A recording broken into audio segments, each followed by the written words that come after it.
현아와 길벗의 도시 이야기.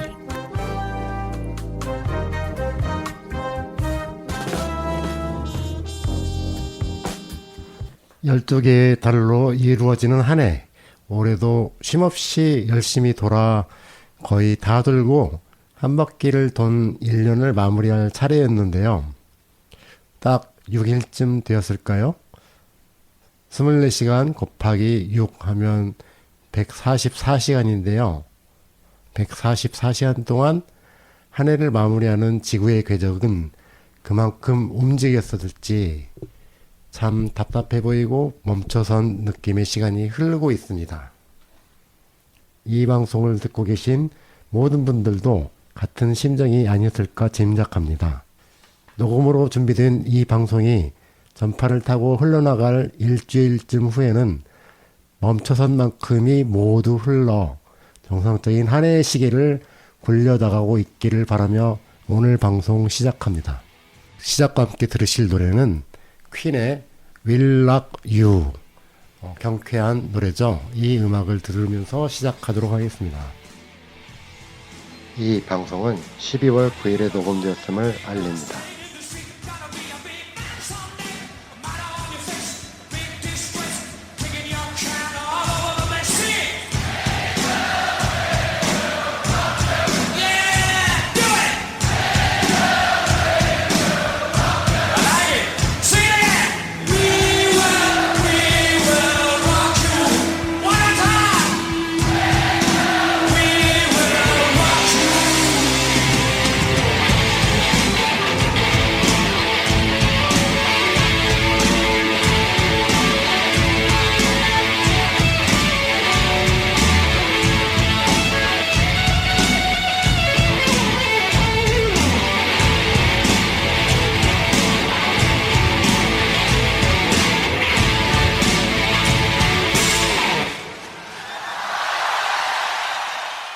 도시이야기 오늘은 길벗이 진행을 하게 되었습니다. 다른 때와 좀 다른 그 형식으로 진행을 하게 될 건데요. 그 사연은 좀 이따 말씀을 드릴 거고요. 오늘은 바로 현아가 읽어주는 사진 한 장을 길벗이 읽어보겠습니다. 오늘의 사진에는 세 장의 사진이 같이 있습니다. 형광색 조끼를 입은 외국인 여성의 손가락은 어떤 신호 같은데요. 그 뒤에 붙어있는 건물들을 가리키고 있는 것일까요? 둥근 모양의 건물에는 그림들이 그려있는 것 같기도 하고요. 또 다른 사진을 보겠는데요. 오른쪽 위 사진에는 건물에 그림들이 그려져 있군요. 아마도 예전에 공장으로 쓰이던 건물이 아닐까 짐작이 가는데요. 마지막 사진입니다. 잔디밭 위에 사람들이 보이는군요. 장터가 열리고 있는 건지 어떤 행사를 하고 있는 건지 아무튼 간에 이런 사진을 들고 나오셨네요. 오늘의 깜짝 손님을 소개하겠습니다. 그러고 보니 이상하죠? 제가 진행을 하고 있고 오늘의 이야기를 들려주실 분이 계시는데 바로 도시이야기의 메인 앵커이신 현아님이십니다. 그리고 오늘은 제가 진행을 하고 있습니다. 현아 앵커님 인사 나누시죠? 안녕하세요. 반갑습니다. 현아입니다. 네, 제가 목소리가 조금 주말에 무리를 내가지고 잘 안 들리는데 오프닝과 사진 한 장 읽어주는 진행이 어떻던가요? 네, 아주 스무스하게 잘하고 계시는데요. 그래요? 네. 옆에서 제가 초대 손님을 하니까 훨씬 마음 편한데요. 그렇죠. 네. 자주 한 번씩 이렇게 바꿔서 하면 좋을 것 같아요. 그럼요. 네. 그리고 이제 네. 사정이 네. 생겨서 현아 앵커님이나 아니면 또는 제가 못할 경우도 있을 것이고 이제 그럴 경우를 좀 대비를 해야 될 것 같다는 생각이 들기도 청취자들을 했었고요. 위해서 깜짝 선물로 저희가 한 번씩 이렇게 바꿔서 진행하도록 하겠습니다. 네, 저도 좋습니다. 네. 네, 본격적으로 좀 이야기를 나누기 전에 사진 이야기를 먼저 해보겠습니다. 네. 어떤 도시에서 담겨 있는 메시지는 또한 무엇일까 저도 궁금한데요. 어떤 말씀이 나올지. 제가 여기는 이제 독일 비스바덴의 사회문화센터라고 하는 곳이에요. 슬락토프라고 하는 곳인데요. 그 말씀하신 대로 이렇게 이제 공장은 아니고 도살장이었어요. 과거에 도살장이었던 곳을 이 지역 주민들이 이곳을 이대로 그냥 없앨 수 없다라고 해서 주민 공간으로 만들자. 그래서 사회문화센터를 만들어서 운영하는 곳입니다. 슐락토프는 독일어로 그대로 도살장. 네, 네, 그러한 뜻이고요. 그래서 이 형광색 옷을 입은 여성은 코니크루렉이라고 하는 이 사회문화센터를 이제 그 운영한다기보다 그 함께 일하는 분 중에 한 분이세요. 상당히 직원 중에 한 명인데요. 이분의 이제 포지션은 이 전체적으로 이렇게 관리 운영하는 이제 사람들을 연결해주고 그 사회문화센터에 굉장히 많은 이제 직원과 그 이용하는 사람들이 있기 때문에 누군가 무엇을 제가 무엇인가 하고 싶어요라고 하면 그 사람이 어떤 거를 이제 이용할 수 있는지 사회문화센터에서 이용할 수 있는지 이런 것들을 안내해주고 저희가 그 전날 갔었거든요. 네. 그랬더니 다음 날 이분이 오니까 이분하고 얘기하면 좋을 것 같다라고 해서 소개를 받고 다음 날 저희가 인터뷰를 할 수 있었습니다. 그래서 지금 이제 이분이 손가락으로 뭔가를 열심히 세고 있죠. 네. 그런데 이 장면은 저희가 뭐래 9to6를 근무하십니까? 그랬더니 그렇지 않대요. 네. 하루에 한 6시간 정도 그래요? 그러면 그 외에 무엇을 하시죠? 그랬더니 요가도 해야 되고 자기가 그리고 싶은 걸 그려야 되고 또 뭔가의 그 자조 모임처럼 어떤 모임 활동도 해야 되기 때문에 자기는 풀로 근무하는 것이 별로 원하지 않는다. 원하지 않고 본인이? 네, 돈을 많이 들이면 그래도 돈을 많이 벌 수 있으면 그런 거 생각해 보지 않나요? 그랬더니 자기는 그런 게 필요 없고 이 정도로 만족하고 충분히 자기 생활을 누리고 있다. 본인의 선택이었다고 하시네요. 네. 그래서 이제 자기는 이만큼 언제든지 더 근무는 할 수 있지만 그걸 원하지 않고 지금 현재 살고 있는 라이프 스타일이 딱 자기한테 적당하다라는 표현을 하셨어요. 그래서 나중에 빨리 연금생활자가 되어서 이후에 보다 자유롭고 자기가 하고 싶은 사회적인 활동을 많이 하고 싶다라는 말이 상당히 좀 제가 인상적이었어요. 그러면서 이분이 우리는 먹는 거나 뭔가 자는 거 이런 거에서는 상당히 좀 중요하다고 생각하지만 문화를 즐기는 거 그리고 행복할 권리가 있다라는 거, 그리고 좀 더 축제같이 이렇게 우리가 무언가를 이렇게 일상에서 풍부하게 즐길 수 있는 이런 것들에 대해서 그런 권리가 있다는 거를 별로 생각하지 않는다라는 얘기와 함께 제가 2017년에 이때 독일을 지금 한 17일 정도 쭉 가게 되었는데 이때 가장 느꼈던 것 중에 하나가 문화를 이렇게 우리가 누린다라고 하는 문화를 통해서 우리가 무엇을 우리가 배울 수 있을까라고 했을 때 삶의 기획력이다라는 생각이 들었습니다. 삶의 기획. 그래서 제가 이후로는 어떻게 하면 이 어떤 예술적 접근들 그리고 문화 다양한 사업들 프로그램들 이런 것들을 통해서 사람들에게 어떤 방향을 좀 이 사업을 통해서 방향을 좀 설계할 수 있을까? 뭐 이런 것에 자기 삶의 기획에 일정 정도의 그러한 지침을 지침이 약간이라도 조금이라도 삶의 변화 뭐 이런 거라도 있으면 좋겠다라는 생각으로 그 이후에 계속 기획을 하고 있습니다. 네. 그래요. 독일에서 어떤 그 프로그램을 통해서 그 다녀오신 그런 어떤 설명인 것 같고요. 좀 더 구체적으로 설명하시면 그때 어떻게 해서 가게 됐고 가서 무엇들을 바라봤고 또 어떤 도시들을 거쳤는지 이런 말씀 좀 한번 소개해 주시죠. 그럼 먼저 제가 어떻게 해서 독일을 가겠는지 설명을 좀 드리고요. 좀 이따가 이 옆에 벼룩시장도 굉장히 재밌어요. 그건 그래요? 조금 이따가 말씀드릴게요. 제가 2016년까지 그 효자 문화의 집이라는 곳에서 12년 근무를 하다가 어떠한 상황에 의해서 자의가 아닌 타의에 의해서 그만두게 되었습니다. 그만두고 난 다음에 이제 제가 학교에서 공부를 하면서 사실은 이제 문화유학과 박사 과정을 들어갔지만 거의 공부를 하기 위해서라기보다는 도망친 거나 다름없는 것 같아요. 제가 갈 수 있는 곳이 어딘가에 가서 일을 하고 싶지는 않고. 여기 이 프로그램에 참여한 자체가요?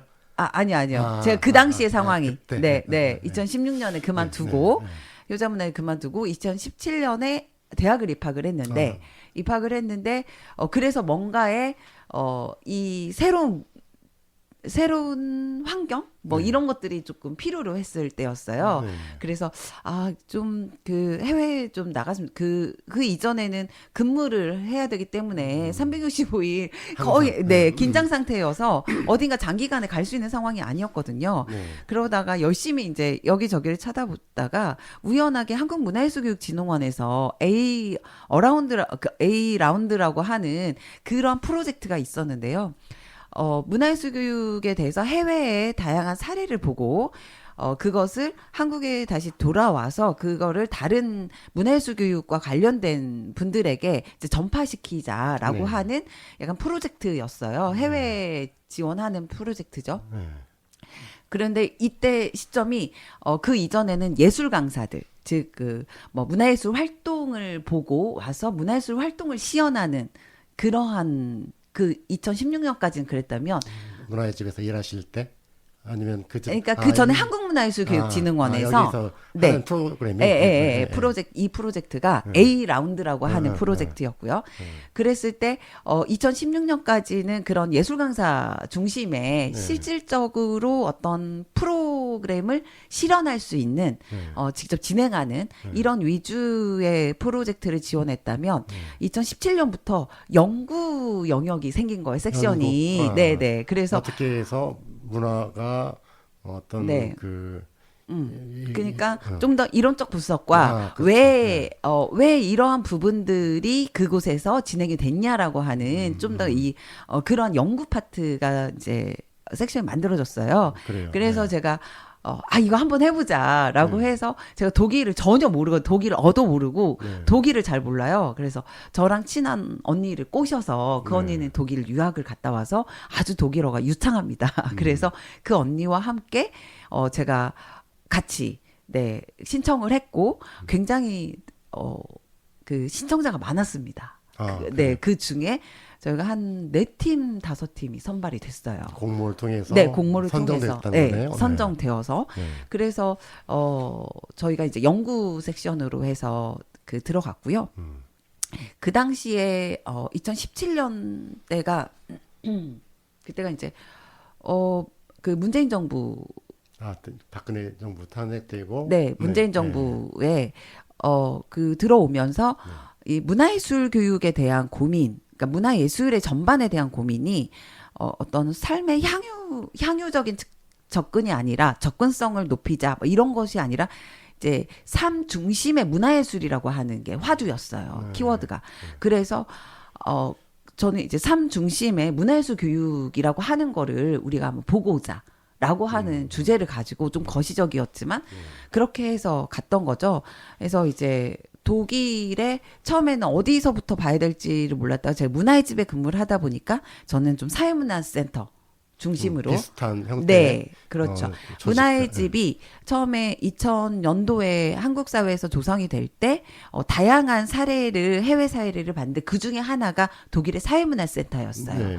그래서 원조는 아니지만 그런 사례 중에 하나로 문화의 집이 만들어진 거죠. 그래서 이제 그 궁금증이 있었고 그 전부터 사회문화센터는 알고는 있었거든요. 그래서 그 궁금증이 있어서 과연 이런 것들을 한번 보고 싶다라고 해서 제가 가게 되었습니다.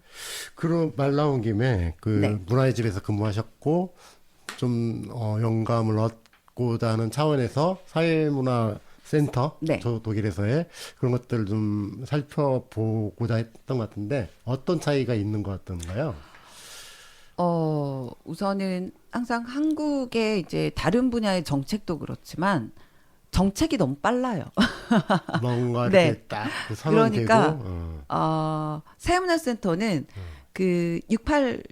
독일의 68 운동의 연결선상에서 이 사회에 대한 변화 가 있으려면 네. 문화적인 움직임이 중요하다라고 하면서 주민들이 먼저 사회문화센터를 주민들이 만들어냈어요. 네. 그렇게 하고 주정부의 차후에 이제 우리 지원이 필요합니다. 이런 활동을 하는데 그렇게 하면서 하는 활동들이 대부분이었어요.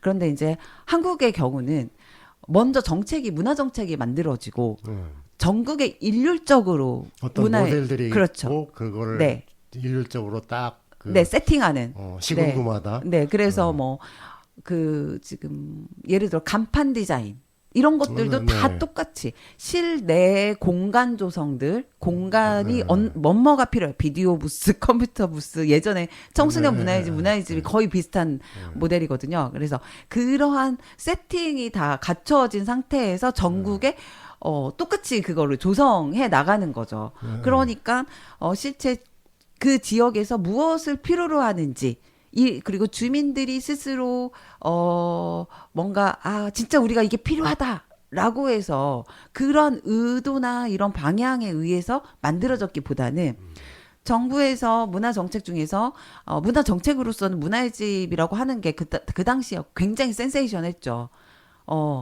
그 이유가 그 이전엔 예술회관이나 굉장히 큰 시설들에 대한 문화 시설이 지어졌거든요. 하드웨어가 그런 식으로 지어졌다가 좀 작은 공간 그리고 그 생활 밀착형. 그래서 일반 사람들이 누구나 편하게 집 근처에서 갈 수 있는 그러한 생활 밀착형 공간으로 만들어진 게 그게 문화의 집이 시작이거든요. 그렇기 때문에 그 당시에는 그 이전에 그렇게 큰 공연 중심에 뭔가 일방적으로 사람들이 전시를 보여주거나 공연을 보여주거나 뭐 이러한 형태였다면 그게 이제 좀 더 작은 그 동네나 가까운 지역으로 접근하고 또 공연이나 전시를 넘어서서 사람들이 문화를 직접 체험해보고 직접 가까운 곳에서 뭔가 이렇게 본인이 직접 해보는 이러한 부분으로 이제 그때부터 이제 시작이 된 거죠. 그래서 그 당시에는 이제 체험이나 향유나 접근성 이런 걸로 시작했지만 지금은 이들이 이제 소비자이자 생산자이고 창작자다라고 일반 주민들이 그렇게 이제 성장하게 되었던 그 계기에 시발점이 저는 문화의 집처럼 그런 공간이다라고 얘기를 조금 하고 싶습니다. 네. 그런 부분들이 달랐던 것 같아요. 그래요. 네.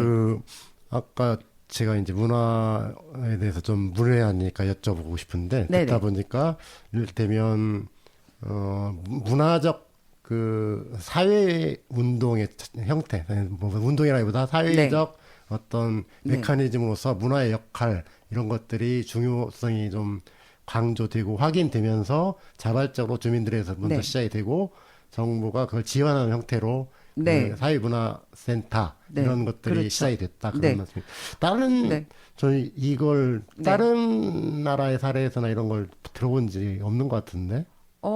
다른 나라에서도 실제 주민 커뮤니티가 활발하게 움직여지는 곳들은 예를 그 본인들이 커뮤니티 공간으로 만들고 커뮤니티 공간을 만들면 거기에 가장 좋은 거는 거기에 다양한 대상들이 모여질 수 있어요.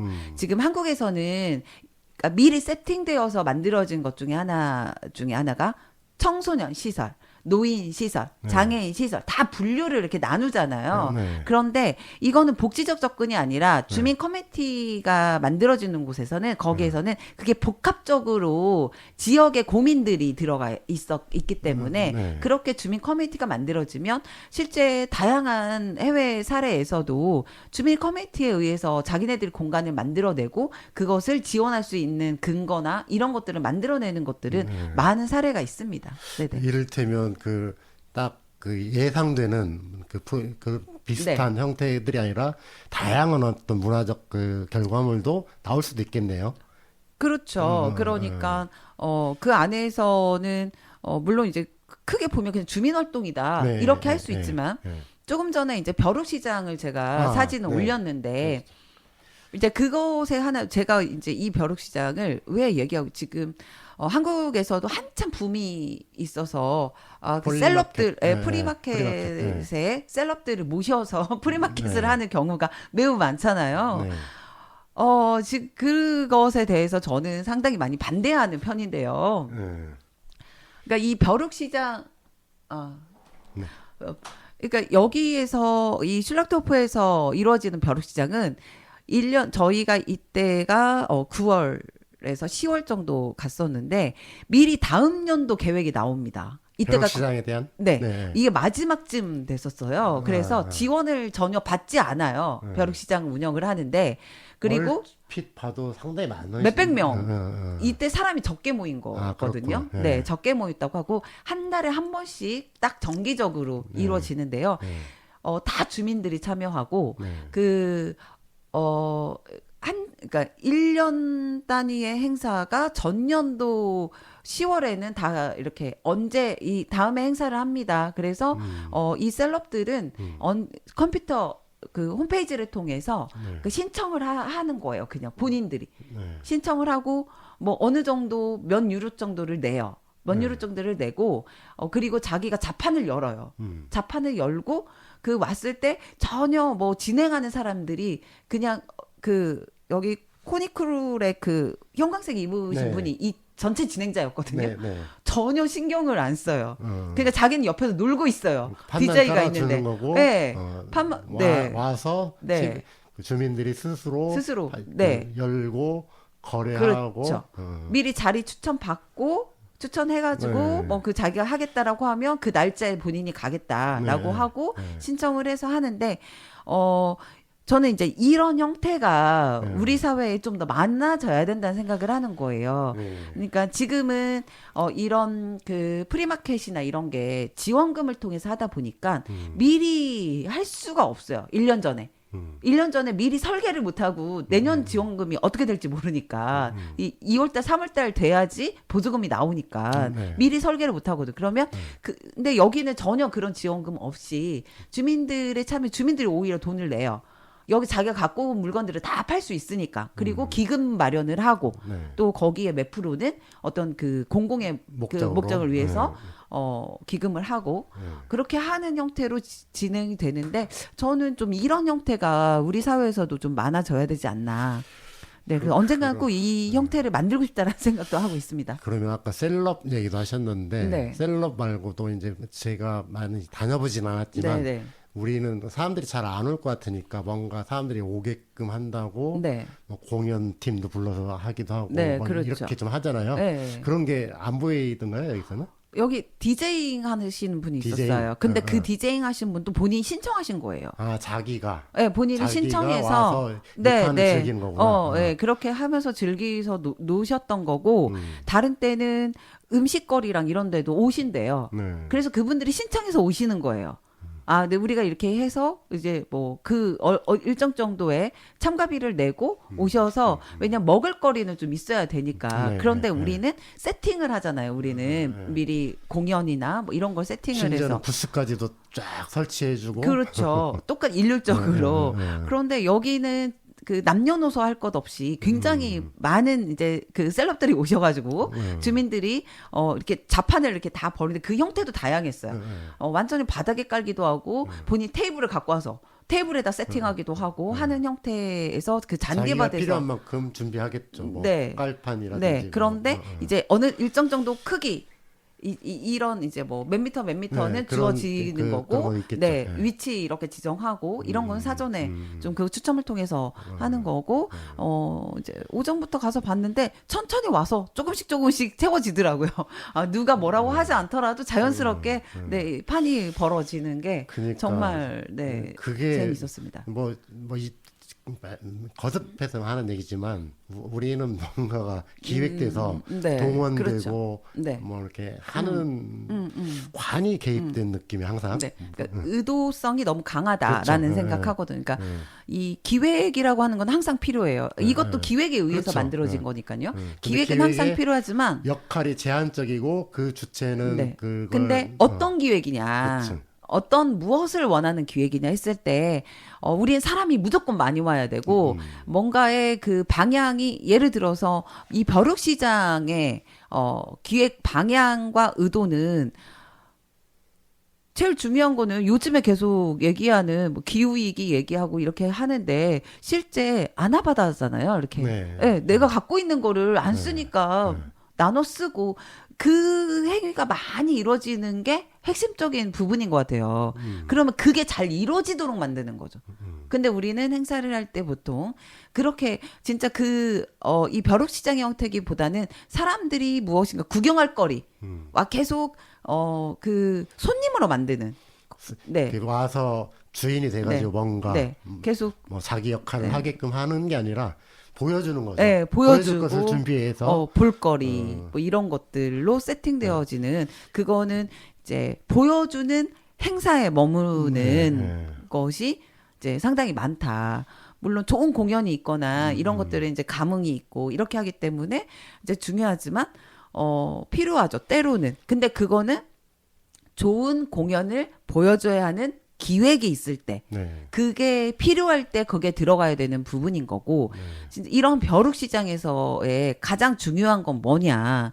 이제 사람들이 지금은, 그 공급 과잉의 시대잖아요. 네. 지금은 이 소비보다 생산이 더 훨씬 많아졌고 더 이상 너무나 많이 지금 생산되기 때문에 실제 이 생산에 대한 것들을 줄여야 되거든요. 그러면 사람들이 적게 사야 되는 거고 본인이 쓰고 있는 것들을 멀쩡하면 다른 사람들한테 나눠서 쓰고 그런 어떤 네. 맥락에서 나온 결과지 이게 네. 그런 목적을 통해서 만들어진 네. 작품이 아니라는 얘기예요. 그렇죠. 네, 네. 그러니까 그게 항상 저도 이제 기획하고 뭐 이런 일을 행사를 하고 하면서 보여주는 것도 중요하지만 이제 그 내면에 있는 가치가 훼손되지 않도록 기획하는 거, 운영하는 거, 방향을 설계하고 사람들하고 그 지점을 같이 공유하는 이런 부분이 저는 항상 중요하다고 생각합니다. 네. 네. 아까 말씀하신 것 중에 삶의 기획력 네. 이런 표현을 하셨잖아요. 네, 네, 네. 문화가 어떤 누군가의 삶의 네. 기획을 도와주거나 네. 한다는 표현으로 들리는데요. 네, 네. 어떤 의미가 담겨 있을까요? 그러니까 누군가가 아니 내 삶의 기회. 내 삶의 기획. 예, 그 문화 행위를 함으로써 네. 어떤 그 문화 프로젝트에 내가 참여하고 내가 함께 함으로써 내가 지금까지 살아왔던 생각이나 이런 부분들이 더 심오해질 수도 있고 또는 삶의 방향 이런 부분들이 잠깐 이게 또 다른 삶의 그런 방향도 있었네. 그리고 다른 사람들과 만나서 함께 하면서 그 안에서 자기 자신을 다시 되돌아볼 수 있는 그러한 어떤 그 촉매제로서의 역할을 할 수 있다라는 생각을 하고요.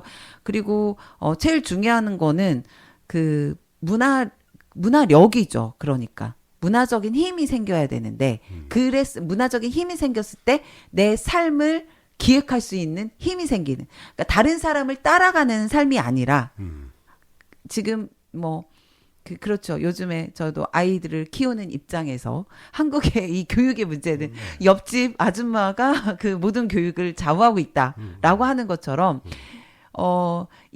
그렇게 좀 주변의 사람들을 의식하면서 따라할 때가 상당히 많은 것 같아요. 자기 자신의 목소리를 듣는 게 아니라. 그런데 이 문화적인 행위를 하고 함께 무엇인가 이 프로젝트에 참여하면서 다른 생각을 갖게 평소에 생각하지 못했던 다른 삶에 대한 이런 생각을 할 수도 있구나. 저런 지점도 있구나. 꼭 내가 돈을 생각하면서 사는 삶이 아니라 이게 좀 더 가치라고 하는 거 다른 사람들하고 무엇인가 함께 환경적인 고민을 한다라든지 우리가 지금 하고 있는 자전거를 탄다라든지 뭔가 이러한 다른 삶의 가치를 느끼는 이런 지점이 생기면 그 자기 삶에 대해서 기획의 방향을 자기가 키를 가지고 움직여낼 수 있지 않을까라는 생각을 가지게 된 겁니다. 그래요. 그러면 이를테면 그 사회적 문화센터에서 네, 사회문화센터 이런 공간을 통해서 자기가 관심을 가지는 어떤 이를테면 네. 합창단의 일원이 네. 돼서 몰입하고 즐기고 네. 그 자체가 자신의 삶의 네. 네. 에너지가 되기도 하고 네. 거기 그 안에서 또 영감을 만들어가고 네. 이런 그렇죠. 역할을 문화가 하게끔 한다는 얘기가 그렇죠. 되겠네요. 거기에 이제 더불어서 얘기하면 방금 말씀하셨던 합창이라고 하는 거는 이제 그래도 예술적 행위이죠. 네, 그렇죠. 그래서 네. 예술적 행위를 통해서 감흥이 느껴지면 굉장히 이제 그 에너지가 재미있겠죠, 생기기도 삶이? 하고, 네, 뭐 시너지가 나기도 하고, 막 그 감을 즐기면서 인생이 행복해지기도 하는데 여기에 플러스 해서 그 합창의 내용이 무엇이냐. 라고 하는 거죠. 그러니까 우리의 동네 이야기를 할 수 있고 내 얘기를 할 수 있고 이렇게 했을 때 더 훨씬 내 삶이 가치롭게 느껴진다는 거예요.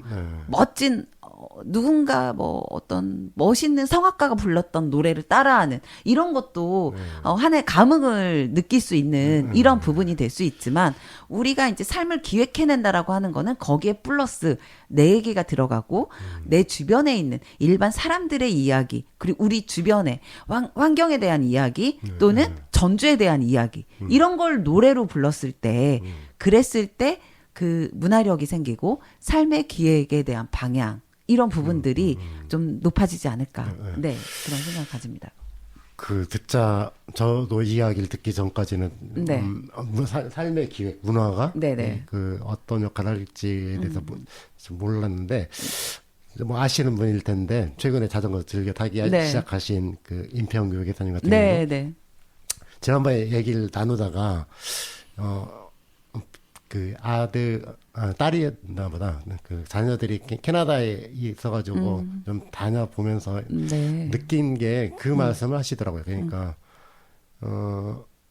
이 사람들은, 캐나다 같은 경우에 굉장히 국토가 넓으니까 동네마다 이렇게 멀잖아요. 네. 그리고 소도시 많아야 2만 명, 뭐 8천 명 이런 도시들이 있고, 네. 그리고 뭐 숲에서 뭐 정원이 아니라 뭐 목장 같은 이런 넓은 땅 위에서 살아가잖아요. 네, 네. 근데 이제 이 사람들이 하는 거는 뭐 소득 수준은 우리보다 좀 높을 것 같은데 이 사람들은 뭔가 막 불을 축적해서 또 다른 뭔가를 하기 위한 네. 그 목적이 전도된 그 삶을 살아가지 않고 그 자체를 즐긴다. 네. 그러면서 그 사람들은 물론 좀 웬만큼 사는 사람이지만 우리 같으면 큰 규모의 자산가들이 네. 가질 수 있는 요트를 보통 사람들이 가진다. 근데 그것은 그게 욕망이 아니고 거기에 요트라는 것을 즐기고 하는 거에 많은 투자를 하는 네. 다른 데 할 필요가 없으니까. 네, 근데 네. 우리 같은 경우에는 그거를 어떤 걸 계속적으로 축적을 해가는 소유로 그렇죠. 네, 예, 소유 예.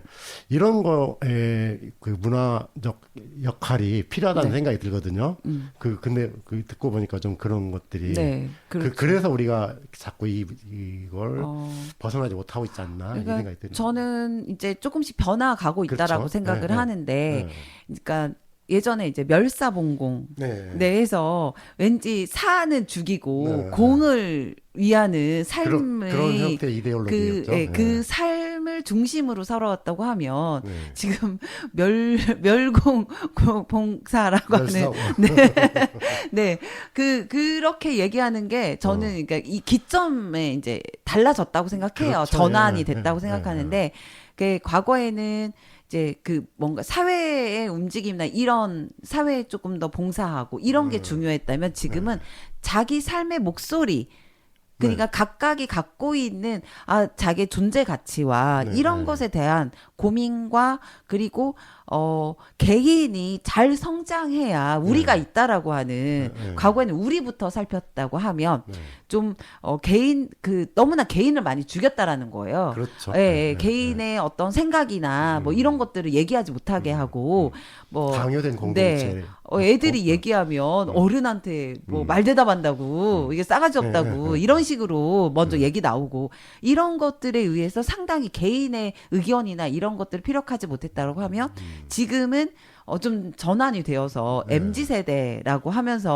라고 하는 이런 부분도 있지만 저는 그런 긍정적인 변화가 충분히 우리 주변에 있다라고도 생각이 듭니다. 엊그제 촛불집회에서도 확인이 됐는데 그렇죠. 뭐 네. 우리가 흔히 젊은 애들이 MZ세대들이 사회적 의식도 없고 막 이렇다고 네. 외도에 한 사람들이 많았던 네. 것 같아요. 근데 네. 그런 얘기는 굉장히 틀린 얘기라는 것을 네. 금방 이렇게 보여주잖아요. 제가 이제 학교에서 학생들을 만나면 아니라고 저는 생각합니다. 네. 예, 아이들, 저도 그렇게 네, 네. 아이들이 본인이 투자할 때는 확실히 투자를 하고 뭔가를 원하는 게 있으면 그걸 위해서 상당한 노력을 해요. 그렇죠. 그래서 근데 이제 어른들의 시선으로는 그걸 위해서 투자를 한다고 쟤 정신 나간 거 아니야? 막 이렇게 생각하지만 네. 예전에 의미가 있어요. 그렇죠. 자기 나름대로 그러니까 그 게임을 하더라도 그냥 하는 게 아니라 게임 안에서의 자기가 왜 이 게임을 좋아하는지도 알고 있고 이 안에서는 그 나름대로의 스토리가 있고 이걸 통해서 자기가 그냥 시간을 버리는 게 아니라 뭔가에 거기에서 취하는 지점들이 다 있는 거예요. 그리고 그 게임을 통해서 다른 사람들하고 커뮤니티가 형성이 돼요.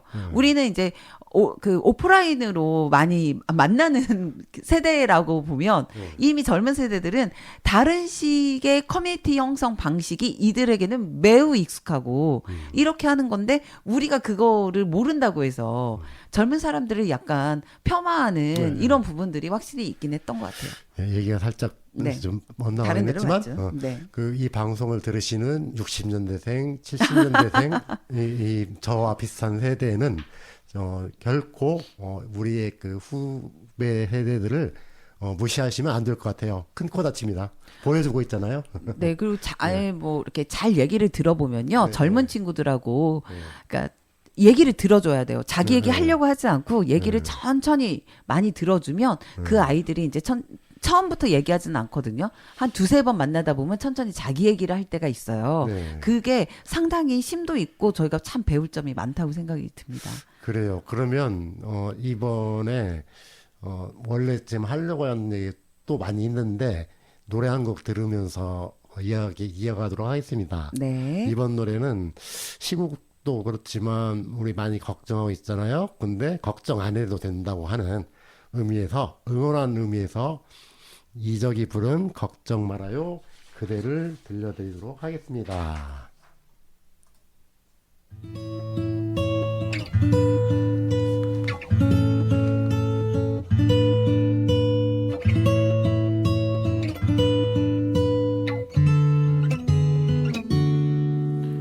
그대여 아무 걱정하지 말아요. 우리 함께 노래합시다. 그대 아픈 기억들 모두 그대여 그대 가슴에 깊이 묻어버리고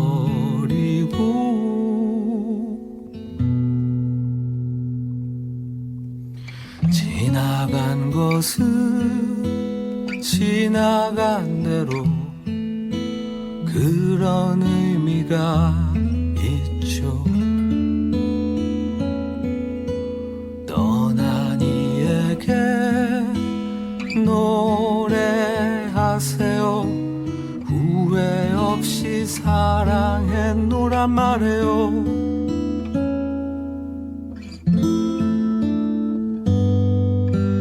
그대는 너무 힘든 일이 많았죠.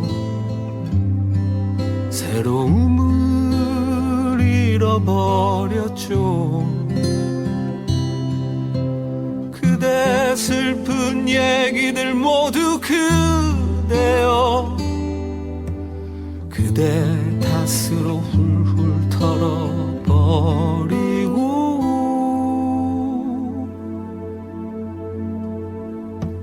지나간 것은 지나간 대로 그런 의미가 있죠. 우리 다 함께 노래합시다. 후회 없이 꿈을 꿨단 말해요. 네, 걱정 말아요 그대 위로가 되지 않습니까? 자, 앞서 이제 독일에서 그 좋은 기회를 얻고 다녀온 이야기를 들어봤습니다. 그 다녀오신 도시들은 어떤 도시들이 있었나요? 정말 열심히 돌아다녔습니다. 저희가 처음에 이제 뭐 이렇게 장기로 갈 생각은 아닌데 일정을 여기저기 짜다 보니까 17일 정도로 일정이 아마 17박 19일 정도 됐던 것 같아요. 네. 그런데 이제 여기에서 처음에 이제 뭐 베를린, 바이마르, 미넨, 디센, 슈투트가르트, 민스터, 비스바덴까지 해가지고 7개 도시를 돌았는데요. 네. 저도 가본 도시 있습니다. 민스터. 항상 말씀하셨던. 네. 그렇지 않아도 제가 그 민스터 같은 경우는 길버님이 생각이 났어요. 네. 그 자전거가 그 모든 역과 뭐 이런데 그 자동차보다 정말 자전거가 더 많은 거예요. 그래서 네덜란드만큼 타는 네. 자전거 도시라고 하더라고요. 그래서 정말 놀라웠어요. 그래서 거기다 운전하기 진짜 힘들겠다. 차를 갖고 다닌 사람들이 운전하기 힘들겠다. 자전거가 많아서 이런 생각도 들었을 정도로 뭐 자세히는 보지 못했지만 근데 역에 항상 자전거를 주차할 수 있는 주차장, 자전거 주차장이 정말 잘 되어 있다는 거. 그 주차장이 아마 대략 수천 대가 몇 층으로 되어 있어서 그럴 거예요. 그런 거를 저도 독일 가서 처음 보고 매우 놀랬던 것 같아요. 네, 저희가 이제 안타깝게도 대중교통을 이용하지 않고 그때 이제 여러 지역을 한꺼번에 기간에 맞춰서 돌아다니려 보니까 이제 호텔이라기보다 에어비앤비에 머물면서 차로 이동을 했어요. 근데 지금 생각해도 근데 너무 아쉽다. 대중교통을 이용해서 그렇게 다녔으면 더 구석구석을 좀 더 봤을 수 있을 텐데라는 아쉬움이 조금 있었어요. 사실은 우리가 저희 부산에 갔다 오면서도 느꼈지만 그리고 제가 또 요즘 그 자전거로 세계 일주라는 분을 볼 때도 그렇고 걷거나 자전거를 타거나 대중교통을 이용하면 그 도시들을 그 지역을 훨씬 더 이해하는데 도움이 많이 될 것 같다는 생각이 들더라고요. 그러니까 이때는 제가 처음 장기간 여행이라고 했죠. 그러니까 욕심이 많이 생기는 거예요. 막 다 가고 싶고 그래서 우리가 지금 독일 연방 정부에 있는 독일 연방 그 교육부에 계시는 분을 인터뷰를 하러 베를린으로 그게 첫 코스였거든요. 왜냐하면 이 일정을 맞춰서 해야 되니까 메일로 이제 주고받고 그렇게 해서 일정을 맞췄는데 프랑크푸르트로 들어갔어요. 들어갈 때. 그래서 한참을 베를린까지 거의 하루를 그냥 이동만 했어요. 데만? 이동을 완전 그럴 줄 알았으면 베를린으로 갔으면 되는데 티켓팅을 미리 하고 그리고 티켓이 또 프랑크푸르트가 많을 거고. 그래서 미리 티켓팅을 하고 나중에 일정 조율이 되다 보니까 정말 어쩔 수 없이 일정 때문에 프랑크푸르트에서 바로 베를린으로 갔습니다. 그럴 정도로. 다녀오신 그렇네요. 도시들이 참 저도 관심이 가는 도시들이 많고 제가 좀 말씀을 드렸다시피 한 달 살기를 계획하고 있는데 독일이 될 수도 있거든요. 뭐 지금 생각으로는 프라이부르크나 그 근처일 것 같은데, 아까 다녀오신 뭐 베를린, 뮌헨 뭐 여러 도시들이 있었잖아요. 그 도시들의 인상이나 또 뭐 특별히 좀 그 인상 깊었던 도시나 어떤 것들을 말씀해 주실까요? 우선 저는 화창한 날을 좋아했었거든요. 그런데 베를린은 상당히 우중충하더라고요. 그래서 처음에는 좀 어색하고 그리고 우산도 샀었어요. 비가 오길래. 사람들이 우산을 근데 안 쓰고 다니는 거예요. 대부분의 유럽이 대부분 이렇게 모자티로 둘러쓰고 거의 그렇게 하고 다녀서 처음에 우산 쓰고 다니다가 나중에 우산 접어서 그런 게 그 우중충한 날씨를 저한테 맛보여준 것 같아요. 그래서 이 우중충한 느낌이 들면 베를린이 생각나거든요. 그래서 여기에서 그러한 것 때문에 이 감성이나 이런 게 상당히 이렇게 그 감성 지수가 높아지면서 문화예술이 발달될 수밖에 없겠구나. 그래서 여기에 상당히 많은 작가들도 있고 예술가들도 많고 하는 게 이러한 그 날씨와 상당히 연관이 있겠다. 저 펍을 진짜 가고 싶었는데 좀 안타깝게도 못 가셨어요? 그때 그 아이를 데리고 갔거든요. 그러다 보니까 밥맛이를 제가 못 나갔습니다. 그러면 그 네. 혹시 광장에서 뭐 커피라든지 아니면 네. 생맥주 한 잔 그런 이런 건 거. 많이 먹었죠. 그 정도는 하셨고. 네, 식당에서 가면 뭐 음료를 먹겠으면 제가 광장에서. 무조건 맥주 먹고 광장에서도 예, 이제 커피를 많이 아니었으면 즐기고. 제가 잘 안 좋아하죠. 아니 저 광장 문화를 좋아하니까. 네, 광장. 저도 그게 제일 네. 좋았어요. 네. 그래서 굉장히 오픈되어 있는 그런 광장이 많은 사람들, 뭐 이런 사람들에 섞여 있어서 하고 이제 옆에서 또 동양인이 그렇게 많지는 없었던 것 같아요. 저희가 이게 그렇죠. 돌아다녔을 때. 그래서 상당히 이제 주변에서도 관심 많이 갖고 이렇게 하면서 그랬던 것 같습니다. 그러면 또 나중에 그 독일에 대한 그 다녀온 도시에 대한 얘기를 할 기회가 있을 때 또 한번 나눠보도록 하고요. 이제 좀 마무리를 해가면 좋겠다는 생각이 드는데 이제 우리가 하던 코너 옹고지신 전주로 들어가도록 하겠습니다. 옛 것을 익혀가되 새로운 것을 알아가다. 혁신은 나를 지키되 거듭 태어나는 것. 옹고지신 전주를 말해봅니다. 이 코너는 시절이 바뀌고 사람이 바뀌어도 이어가면 좋겠다고 생각하는 전주에 대한 것과 반대로 좀 달라지거나 바뀌어갔으면 좋겠다. 이런 것들도 있을 수 있는데요. 이 말씀들을 들어보고 마무리하는 시간입니다. 특별히 우리 현아 앵커님께서 이 대목에서 어떤 이야기를 하실지 좀 궁금한데요. 어떤 말씀을 해주실까요? 글쎄요. 전주에서 태어나고 전주에서 활동하면서 앞으로 늙어 죽을 때까지 전주에서 살 것 같긴 한데요. 저도 그렇습니다. 네. 그러면서 전주에서 오랫동안 했던 어렸을 때 기억나는 게 풍남제가 기억이 나요. 시청 뒤쪽 기린대로. 네, 그래서 거기에서 이제 전체 난장, 그렇죠. 난장처럼 벌어지고 그때는 전주에 살던 사람들이 정말 다 갔던 것 같아요. 맞아요. 서커스도. 그게 아마 지금 홈플러스부터 저기 네. 노송병원까지 네. 거의 다 막았어요. 네. 그러면서 그런 이제 어렸을 때 기억이 있는데 왜 이런 게 사라졌을까?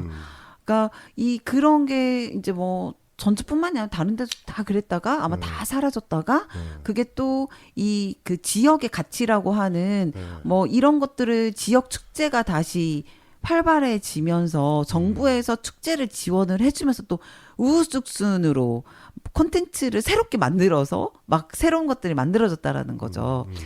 근데 제가 이제 그 독일에서 저희 축제에 관심이 많으니까요. 그렇죠. 네. 그러시겠죠. 뭐 작은 축제부터 큰 축제까지 여러 가지를 이제 기획도 참여해보고 직접 운영을 하고 해봐서 축제에 대한 관심이 많은데 그 옥토버 페스트가 독일에서 유명하잖아요. 맥주 축제. 어느 도시인가요? 미넨에서 진행했던. 예. 미넨만 하면 맥주죠. 네, 그렇잖아요. 그래서 옥토. 이 미넨의 옥토페스트는 무조건 가야 된다. 그랬더니 저랑 같이 갔던 그 언니가 자기는 유학 시절에 한 번도 안 가봤다는 거예요. 어떻게 이런 걸 안 갈 수 있냐. 난 무조건 가야 된다. 해서 미넨의 옥토페스트를 다행히 그 기간이 그때 열리는 기간이었어요. 그래서 난 꼭 가야 된다 하고 갔어요. 갔더니 굉장히 그 창고형으로 된 엄청나게 큰 공간에서 공간이 여러 개가 있는데 맥주 회사마다 그 하나씩 공간을 본인들이 운영을 하는 거예요. 본인들이 여러 개의 맥주 회사에서 운영을 하고 그 안에 들어가면 정말 좀 독일 사람들이 좀 얌전하다고 느꼈거든요. 물론 이렇게 굉장히 억양이 이렇게 강하고 그렇죠. 뭔가 이렇게 액티브한 뭔가의 느낌은 있지만 정말 이 테이블 위에 올라가서 미친 듯이 노는 거예요, 사람들이. 예. 그래서 와, 정말 대단하다. 근데 들어갈 때 좀 무섭긴 했어요. 거기 처음에 입구에 들어갔는데 가방을 다 검색하더라고요. 혹시 그러니까 뭔가에 이제 이 사고나 뭔가 이런 걸 대비해서 그리고 테러라든지 이런 게 독일 경찰들이 등치도 크고 어마어마하게 무섭더라고요. 그렇죠. 그래서 저 가방 다 이렇게 검사하고 막 이랬는데 특히 외국인이니까 이제 그래서 이제 거기에서 근데 너무 사람이 외국 사람들도 많고 막 이래서 감흥이 있다기보다는 약간 사람 구경하고 정말 크구나. 근데 맥주 축제를 참 이렇게 회사에서 직접 본인들이 투자를 하면서 한다는 게 좀 신기했는데 그 옆에 지나가면서 슈투트가르트에서도 포크 페스트를 한다는 거예요. 포크 페스트. 포크. 네. 포크 페스트를 한다라고 하는데 거기도 맥주 축제, 그러니까 두 번째로 큰 맥주 축제래요. 그것도 맥주 네, 축제. 세계에서 두 번째로 네, 큰 네. 맥주 축제인데 우리는 옥토버페스트만 알았던 거죠. 아. 1위만 항상 그렇구나. 기억하는. 역시 네. 맥주가 1위구나. 그래서 거기도 이제 궁금하다. 가봐야겠다. 네. 저희가 이제 일정 중에 스투트가르트를 네. 가는 게 있어서 네. 가야겠다 하고 갔습니다. 근데 네. 저는 거기가 훨씬 좋았어요. 그게 아. 왜냐하면 거기 있는 그 슈투트가르트 사람들이 민속 의상을 입고 굉장히 많은 사람들이 모였거든요. 원래 그 자기의 네. 전통적 네, 전통 의상을 입고 네. 그래서 여성, 남성 할 것 없이 그런 거를 입으면서 그 축제를 즐기는데 약간 옥토버 페스트는 외부에서 온 사람들이 많은 느낌. 그리고 더 큰 그런 느낌이며 이를테면 세계적인 축제. 네, 뭐 세계적인 다른 나라 사람들도 네, 오고. 그런 축제의 느낌이었으며 네. 포크 페스트는 거기도 이제 굉장히 많이 몇백 명, 온다. 몇천 명까지도 네. 오는 굉장히 큰 규모였지만 네. 이제 좀 더 지역 사람들이 많은 분위기 그리고 학생들이나 뭐 이런 삼삼오오 이렇게 몰려다니는 느낌들 뭐 이런 것들이 많이 느껴져서 제가 더 재미있고 좀 편안하다 느낌이 약간 좀 더 네. 그 지역 축제, 그 지역 네. 사람들의 축제. 네. 축제라는 게 원래 보통 그런 거잖아요. 네, 그거에 그렇죠. 더 가까운 네, 그 말씀이네요. 지역 사람들이 즐기는 축제의 느낌이 훨씬 더 강했기 때문에 외지인인 제가 가더라도 그게 훨씬 편안하고 안정적인. 옥토버페스트는 사람이 너무 너무나 많고. 많고 뭔가 이렇게 제약을 해야 된다라거나 뭐 이러한 느낌이 강했다라고 하면 좀 슈투트가르트에서는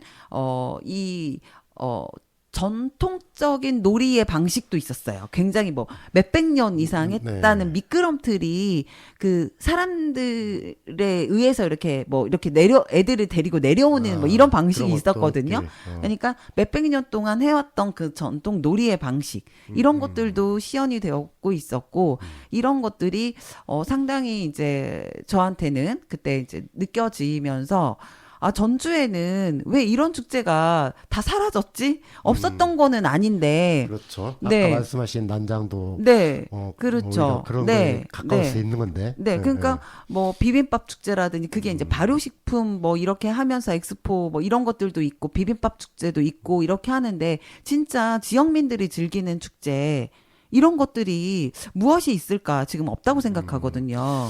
오늘 제가 낮에 점심을 같이 드신 분이 그 말씀을 하셨어요. 예전에는 네. 뭐 전통 문화 도시답게 대사습이나 이런 거에서 네.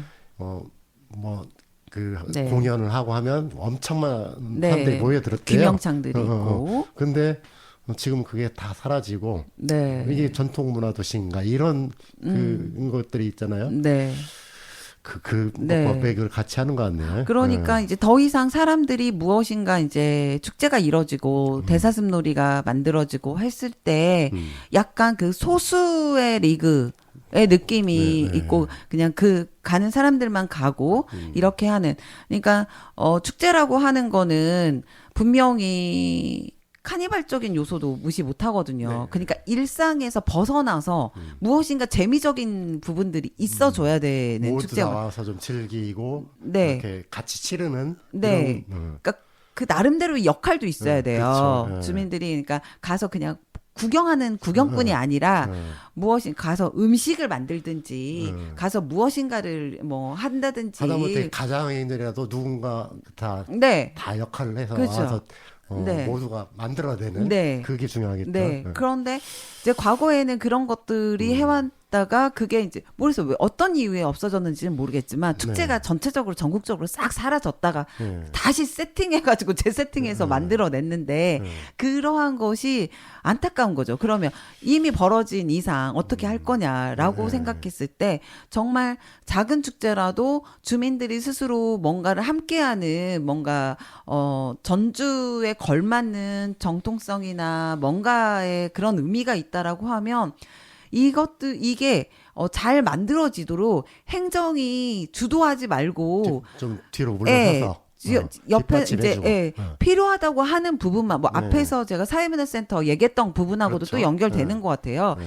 그런 부분들을 옆에서 지원해주는.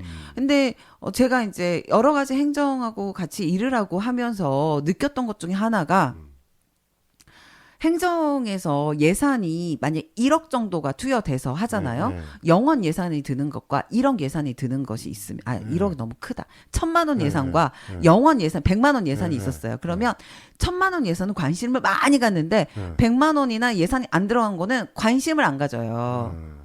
그러니까 돈이 예산이 들어갔을 때 담당자 그 처리를 해야 되니까 그럴 때 관심을 많이 가져서 얘를 부각을 1,000만 원이 들어갔으니까 부각을 시키지만 그러지 않고 주민들에 의해서 움직여지거나 뭔가 작게 행사하는 거는 관심을 안 가져요. 그 부분이 정말 명확하게 있거든요. 그런 그거는 시각들을 빨리 좀 바꿔야 할 것 같은데. 근데 한 제가 20여 년 이상 제가 행정하고 같이 일을 하면서 한 번도 바꿔진 적이 없는 것 같습니다. 그거는 이제 방법을 찾기는 해야 돼요. 네. 그냥은 안 만들어질 것 같고 네. 방법을 찾아야 될 것 같기는 하고요. 그런데 그런 것처럼 예를 들어서 주민들이 무엇인가를 스스로 좀 전주스러운 무엇인가를 만들어내려고 하는 움직임. 근데 이거는 짧게 만들어지지 않거든요. 길게 가기 때문에 긴 호흡으로 긴 호흡으로 바라봐주는 그러한 이제 주변에 도움도 필요하고 그렇게 됐을 때 이게 한 5년 이상 10년 이상 만들어져야 되거든요. 그렇게 했을 때 사람들이 어마어마하게 많이 모여져요. 네. 왜냐하면 자기네들 할 일이 있으니까 그 안에서 뭔가 역할을 하고 제가 이제 시민문화축제 이런 것들을 계속 만들어 봤기 때문에 그러면 저희는 진짜 그냥 문화의 집 행사인데도 불구하고 500명 이상 사람들이 참여하고 지역의 학교 이런 데들도 다 연결시켜서 처음에는 저희가 예산을 만들어서 했거든요. 그러다가 각각의 학교 예산들을 붙여서 본인들이 같이 조금씩 모아냈어요. 모아내서 하니까 얘가 엄청나게 풍성해지고 재미도 있고 아이들도 즐거워하고, 있고 어른들도 있고 막 이러니까 그 안에서 가족들이 다 같이 만날 수 있는 이런 장소 만들어진 거거든요. 그래요. 근데 뭐 여튼 그러한 좀 주민들이 스스로 만들 수 있는 그런 환경이 만들어진다라고 하면 그것이 조금 약간의 전문가들이 약간 붙기는 해야 될지만 여튼 그 시민들을 주인으로 참여자로 만드는 네. 이렇게 전문가들이 약간은 붙어줘야 그렇죠. 되니까 그게 이제 문화 활동을 이해하고 어떤 방향으로 갈 것이냐라고 하는 시민 중심의 그런 축제를 만든다 이런 게 동의하는 이제 기획자들이 함께 붙어서 활동가처럼 움직여서 그 스스로 할 수 있는 그런 기반들을 만들어내서 한다라고 하면 저는 지금 그러니까 비빔밥을 할 것이냐, 무엇을 할 것이냐, 콩나물밥을 할 것이냐, 이게 중요한 게 그게 중요하지 않다라는 거예요. 그 안에서 하다 보면 거기에서 핵심적인 것들이 뽑아서 나올 것이다. 그러면 그게 진짜 이게 우리한테 중요하네라고 하는 게 동의가 될 것이고 이것을 우리가 만들어냈기 때문에 그걸 위해서 사람들은 충분히 함께할 것이다라는 생각이 듭니다. 그래요.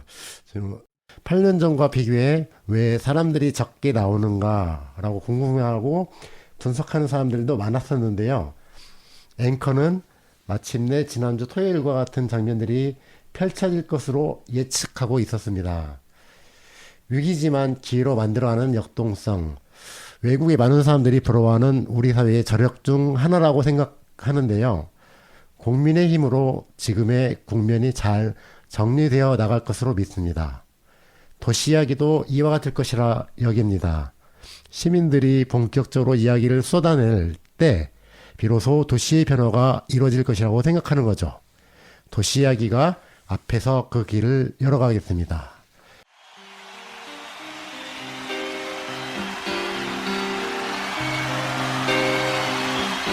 I paid my dues, time after time. I did my sentence, but committed no crime. And bad mistakes, I made a few. I've hit myself and in my past, but I've come through. We are champions, my friend. And we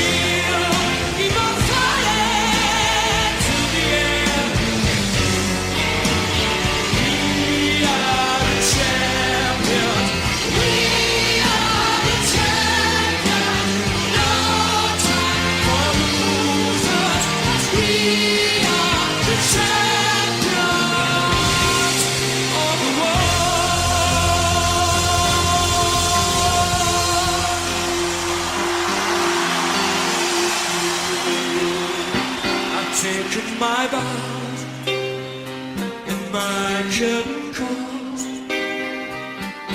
You brought me fame and fortune and everything that goes with it. I thank you all.